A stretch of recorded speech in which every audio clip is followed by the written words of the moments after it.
3 দিন আগে কুচবিহারে বিজেপির জেলার সভানেত্রী দীপা চক্রবর্তী বিজেপির ছোট বড় নেতা সবাইকে স্টেজে বসিয়ে বলেছে, রাজ্য স্তরের নেতাদের স্টেজে বসিয়ে বলেছে যে বিজেপি যদি বাংলায় ভালো ফল করে তাহলে 3 মাসের মধ্যে বিজেপি লক্ষ্মীর ভান্ডার বন্ধ করবে।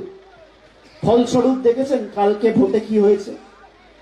কুচবিহার, জলপাইগুড়ি, আলিপুরদুয়ার মহিলাদের ঢল নেমেছে রাস্তায়, মায়েরা রাস্তায় নেমে রুখে দাঁড়িয়েছে, লক্ষ্মীর ভান্ডারকে সামনে রেখে বিজেপির বিরুদ্ধে প্রতিরোধের রাস্তা গড়ে তুলেছে।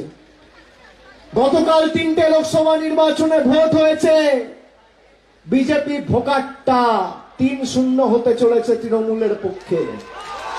আমি আপনাদের বলছি, মোদিজি 2019 সালে